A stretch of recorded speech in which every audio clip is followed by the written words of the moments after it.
Hi, my name is Nathan, and I recently wrapped up my PhD here at Berkeley, where my research focused on privacy controls for always listening devices. And today, I'm going to tell you very briefly about that work. So first, what are always listening devices? When I talk about them, I generally have in mind smart speakers. They're very popular, nearly half Americans have them, but always listening comes in a variety of shapes and sizes, from outlets to refrigerators. Most recently, we've seen fitness trackers with built-in microphones like these ones. They continuously analyze audio to understand your health issues or figure out your mood.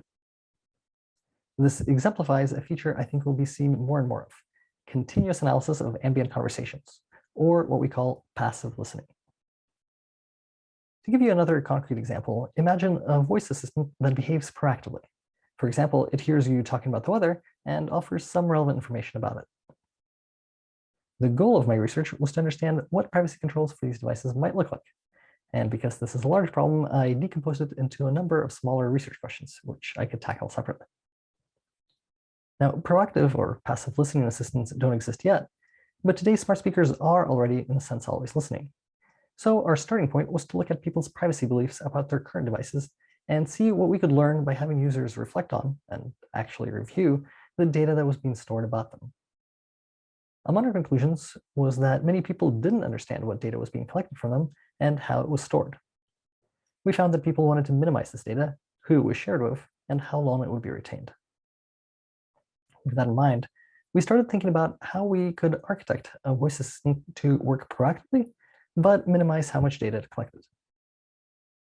We came up with a number of approaches, for example, this one, where data was primarily processed offline, but the device could still communicate over the internet for critical functionality without revealing too much about what people were saying.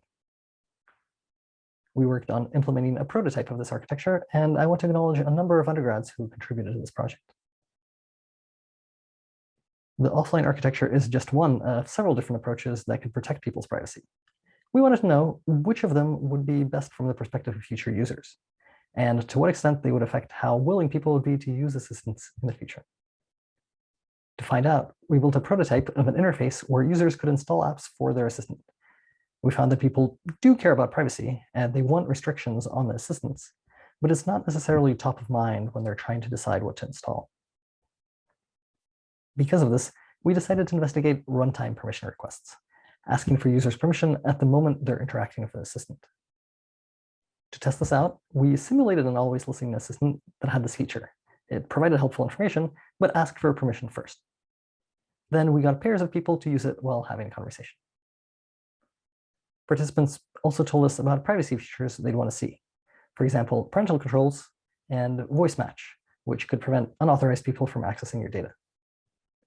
Overall, our results showed that people want to control the access and behavior of their assistants, but were worried about being distracted from their conversations if they had to respond to permission requests. An alternative that some, though not all, embraced was the idea of auditing. This would allow the device access to everything, but verify that it didn't hear anything inappropriate. This raised another research question: can people identify inappropriate data requests?